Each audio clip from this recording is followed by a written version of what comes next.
в всичките си начинания така съм възпитана от моя баща, че човек трябва да бъде честен, да бъде принципен, изключително упорит и само да работи. Нищо повече. И това са ми били настолни слова в семейството.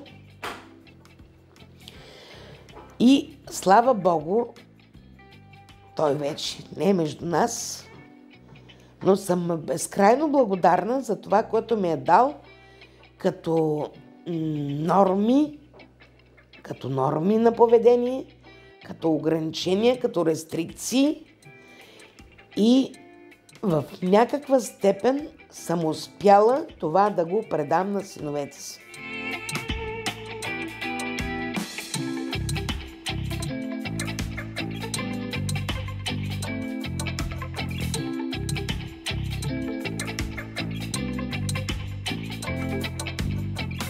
Вие сте започнали този бизнес. Какво работехте тогава и как решихте точно птицевъдство? Решението е случайно. По професия съм математик, бивш преподавател в Шуменския университет, но обстоятелствата в 90-те години просто ме накараха да си сменя професията и да се занимавам с нещо, което да ми отговаря на битието. Добре, първите крачки как изглеждаха? Случайни. Работейки там, не е безизвестен факта, че в тези години всички преподаватели бяха изключително ниско платени. Аз трябваше да се издържам двете деца. И понеже това се оказа в даден момент трудно, реших да търся варианти. Сменихте попрището. За да се случи. Правила съм няколко проби и една от тях беше търговия с животни. В това време съм се упражнявала професията. И когато продадях 2 камиона животни на пристанище Бургас или Варна, аз си получавах годишната заплата. И не съм имала на кого да разчитам. Децата ми вече растяха. Те бяха на 12 и на 9 години. И потребностите им нарастват във времето. И искам да отбележа, че моите деца не са лишавани от нищо в живота си.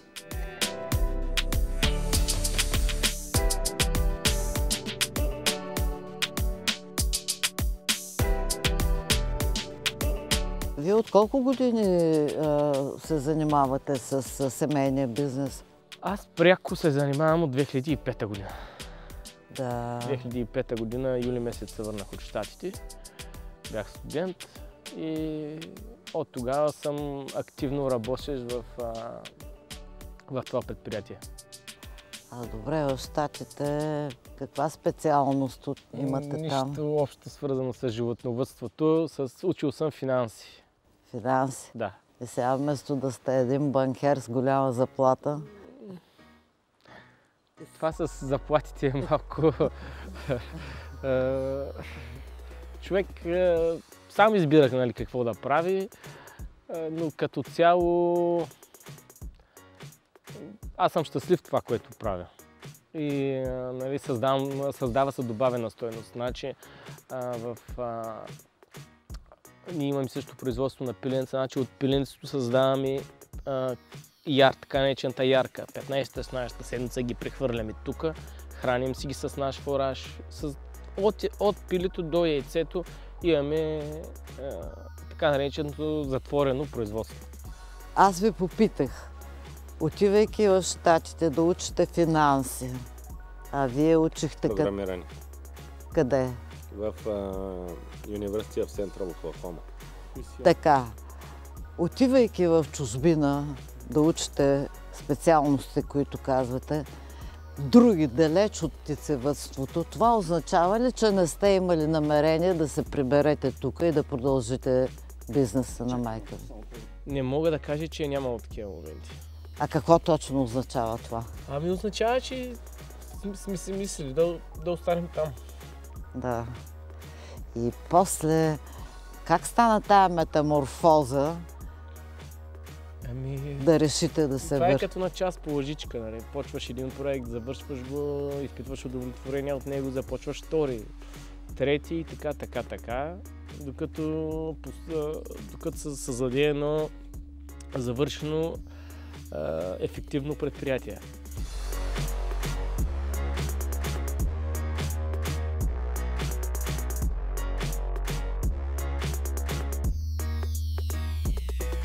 Вие също ли имахте така мисли понякога да останете в чужбина и да не се връщате? Не бих казал. Не. По-скоро, да, моята професия там беше... Аз мога да я практикувам от всяка една точка. Както съм участвал и с художници от Япония, интерфейса, бутоните ги рисуваха в Швейцария хора. Ние сме се връзвали онлайн и проектите и програмите сме ги писали реално в мрежа. Това е.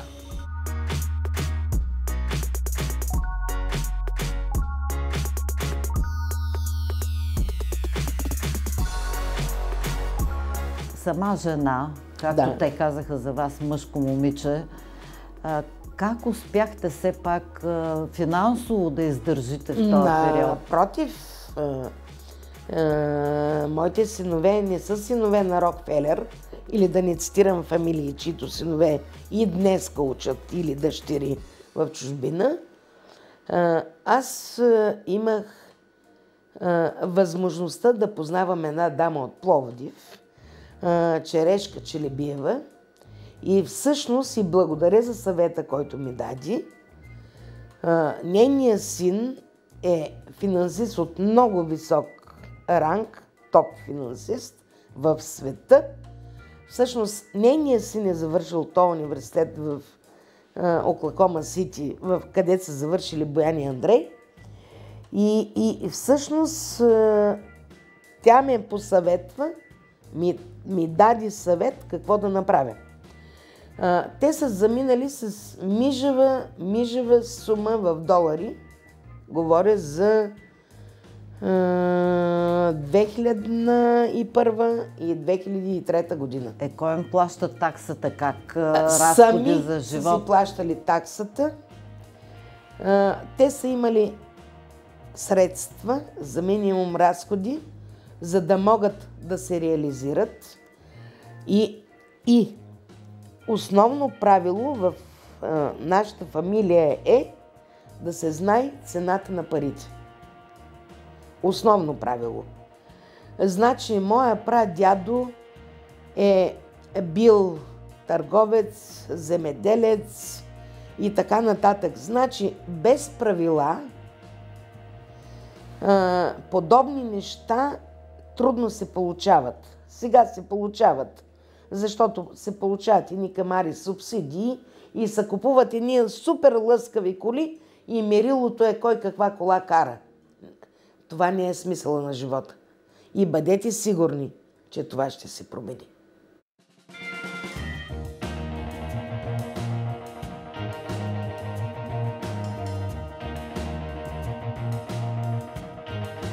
Това е силозно стопанство, ново ли е, кога е направено? Значи, то е правено на два етапа. Основният монтаж е направен почнато от 2016 е завършено от 2017-2018 година. Общата стойност на проекта СМР, окабеляване, монтажни дейности е около 2 милиона лева. 2 милиона лева по програмата за развитие на селските райони. Но има и голям процент самоучастие, защото мисля, че по 4:1 максималният размер беше 1,5 милиона. Така че ние сме дофинансирали една част от проекта. Да, печалбата, която имате, сте вложили, за да изпълните проекта. Да, това са 50% грант, които са чисти от данъци. Това също е много важно. Да. Така че, ако който и да е производител има възможност и ресурс да се възползва от европроектите, трябва да го направи. Това ли е върха на всичко, което сте мечтали да постигнете? Не е върха. Има още много оптимизации, които може да се направят, но за България малко са непосилни нещата. От гледна точка, нали, може да оптимизираме, има и машини, които пълнят готовите кори в кашони, залепят ги и така нататък, но това са много скъпи роботи, които по някакъв начин другите ферми в Европа се умяват да си ги купят и да ги подменят на всеки 5 години. Докато в България един такъв робот първо е много скъп, второ не може да си го позволим от гледна точка, защото не може да го сменям на всеки 5 години. Както и оборудването вътре при птиците, при носачките. Да, крачка по крачка тогава. Те купуват и изхвърлят. Както си карат и, като аналогия е, както карат колите си. Карат ги максимум 5 години и след това ги продават на нашия пазар.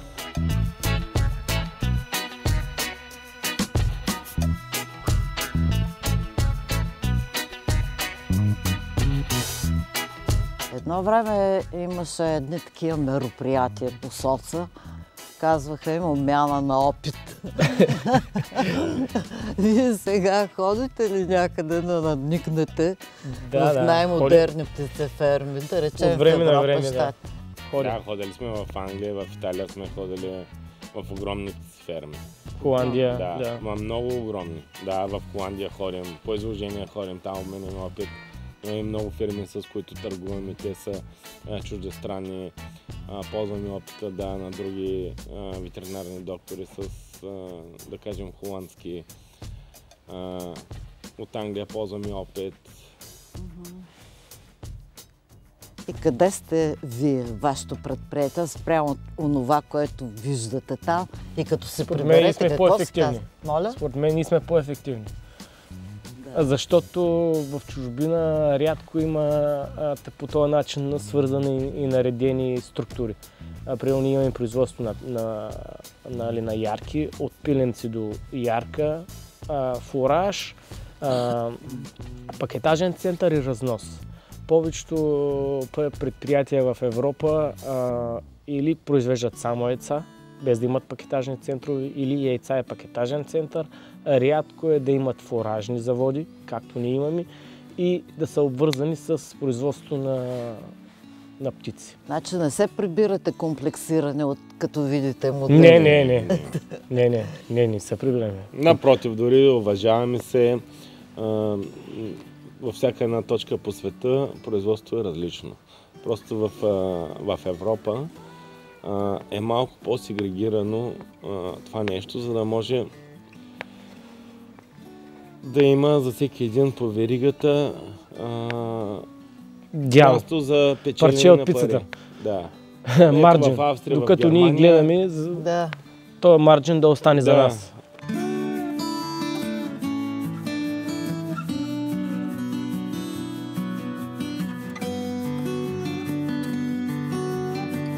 На пръв поглед човек, като ви слуша, се казва какво прави финансист в птицевъдството. Ето, именно вашата специалност, вероятно, много ви помага. Много ни помогнала, да.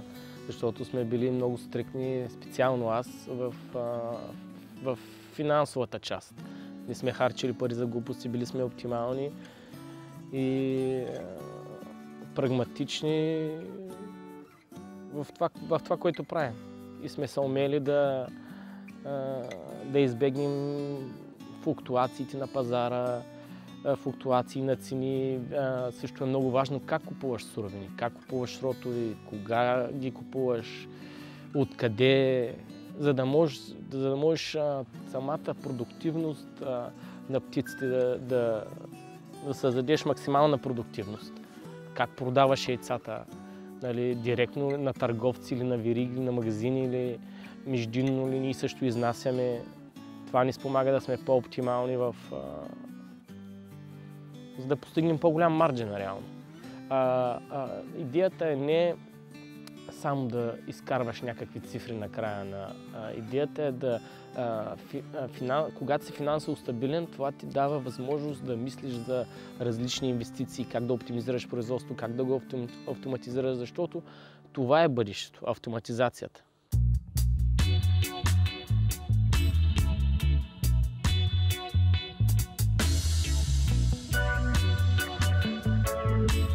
Много интересни неща за механизация, автоматизация казвате, но не всички ще можем да покажем заради така наречената биосигурност, нали Да, така? това е много важно, да. Да. Защото да не компрометираме биосигурността на обекта е изключително важно да се спазват нормите, както нали, вие подписахте декларации, че не сте били на животновъден обект 7 дена, нали, дезинфекцирахме на портала, дадахме защитни гъщери зони, записахме в книгата за посетители. Нали, оператора, който ще влиза в сградата, ще... И не навсякъде. Да, и не навсякъде. За да снима птиците, трябва да мине филтър, да се изкъпи, да се мине дрехите. Нали, всичко това ще се изпълни, за да се получат... Така, каквото можем, ще покажем. Точно така, каквото можем, ще покажем.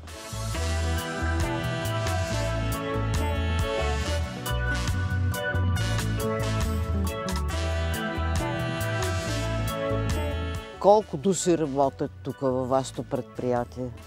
Минимален брой. Към момента отглеждаме 64 420 и имаме служители 2 човека. 2 човека, Да. освен вас. Да, точно така. Ние активно работим в производство също. Като даваме на 100% усилия, за да може да се осъществява този процес. Събиране на яйца, дистрибуция на яйца и отглеждане на птици. Ама вие сте специалисти по всичко, като ви слушам. Специалисти, не може да кажем, че специалисти, значи ползваме консултанти в бранша, ходим по изложения, гледаме да се ограмотяваме. Със сигурност. Защото всеки бранш се развива, не може да кажеш, че знаеш всичко. Всяко нещо се развива. Да, всеки ден излизат нови технологии. Самия хибрид на птиците се променя. Процесите се видоизменят. Да. Най-вече храненето на птиците и хибрида се видоизменя, генно инженерно. И трябва да ги съследят тези неща, за да може ефективно да... Четете. Да, четем. И да оптимизираш процесите, за да може да си максимално адекватен в финансовата рамка. Защото всяка грешка в животновъдство и в птицевъдство, въобще в който и да е земеделски бранш и сектор, се заплаща много скъпо.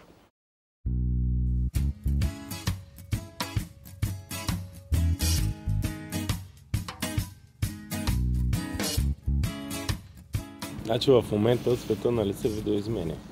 Живеем в свят пълен с вируси, бактерии.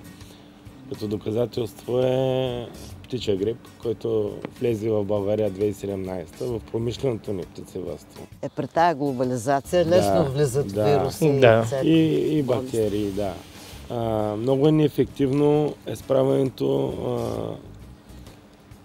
с тази болест в България като време и също обезщението на фермерите. Ние като ферма сме страдали 4 пъти от това заболяване. Да, и само един път имаме платено обезщетение. Все още не са изплатени. От коя година? От 2020. Още не са ви изплатили обезщетението. Да. Въпреки че сме завели дела за размера на обезщетението, това, което ни е реално по закон ни се гарантира, това не е изплатено. Агенцията за безопасност на храните ли съдите? Да. И докъде стигнат? До Върховен съд. Преди ми се чакаме решение на килограм. Се плаща на бройка. Да. А сега са го правят на Сега има килограм. нова методика, която касае лично нас и есеносното, да ни се плаща на бройка. Която е изключително неадекватна.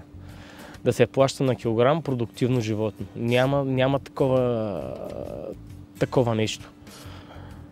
А как се обяснявате това забавене в изплащане на компенсациите? Това е, може би, едно тотално неразбиране, невъзможност на агенцията да управлява този ресурс, защото 70% от тези обезщетения идват от европейски кохезионни фондове, които е... 30% от бюджета. От бюджета, да. И те в момента може би не са си направили документацията на време и сега реално те ще пропуснат тези 70%. От Европа. От Европа, да. И българският тогава 100% ще ги изплати държавата, Да, така ли? да. Ама аз не съм съгласна да плащам заради БАБ. Това е... Защото и от моя джоб ще излязат Това тези пари. е българска Нали така? администрация. Това е по-скоро действие-бездействие. Именно. Да. И Нехайство. и репресии. За да, като дойде Еврокомисията, като има огнище, всички документи трябва да са готови. Техните, на проверяващи органи. Когато те не са готови, се започва това забавене.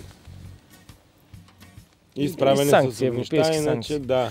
И тия 75% финансирани от Евросъюза, които ние трябва да ги получим реално в 30-дневен срок, ние не ги получаваме. Те не спазват И- никакви срокове. Да. Нито по наредби, нито по обезщетения, по абсолютно нищо. Даже въпросният бивш директор Иван Шиков, имам имейл, който ми е написал, че сроковете в наредбите са препоръчителни, а не задължителни. Тоест, той ми казва, че един чиновник, държавен чиновник, не трябва или той ще реши кога или дали въобще да спази определен срок. Това ми понамирисва на нещо друго, ама да не го Абсолютно. изричам. Да, и защо такъв човек отива и става изпълнителен директор на Агенция по безопасност на храните?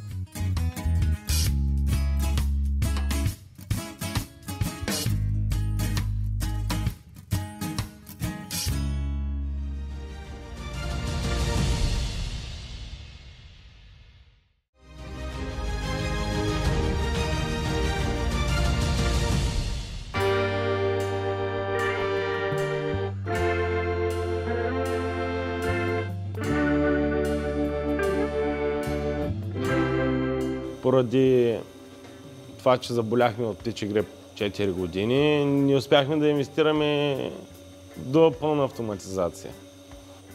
И вече това е наистина една краткосрочна мечта. Да. Това е вече наистина мечта. Това може и през телефона си да събираш яйцата.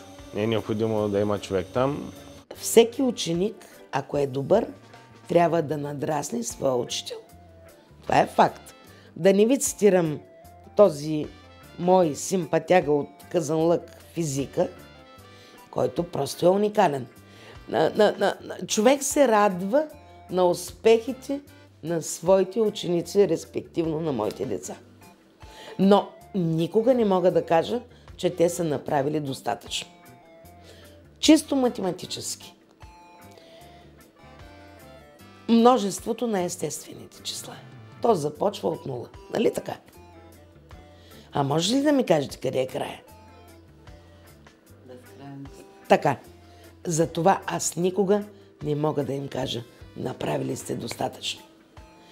Те трябва да дерзаят и да правят все повече и повече. И ако могат, да научат техните деца да ги надстроят. Това е проста теория.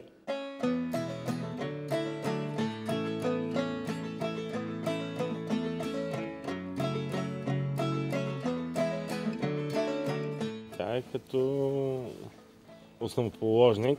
Реално жената мъж, която да, прави много неща, които реално не би трябвало да прави една жена, но по течение на обстоятелствата, Тя е Мъжко започнала, момиче. да, мъжко момиче. Тя е започнала този бизнес. Ползвала е тя консултанти, доверени хора, наймала е лица да се справят с бизнеса, докато ние сме се обучавали на Запад. И после пак се грижи. Винаги ни е едно рамо. Реално. Едно рамо. Слушам, Андрей. Ами като адекватна борбена жена, която е риска върс, нали, умее да поема рискове и да се възползва от, може би, да излиза печеливша от определени ситуации. А сега какъв е живота ви в момента? Ами, радвам се на добри старини. Вече съм пенсионер човек. Изцяло предприятието се управлява от синовете ми. И мисля, че го правят успешно. Не сме зависими по никакъв начин от нищо. Мисля, че са достатъчно грамотни деца и дързаят.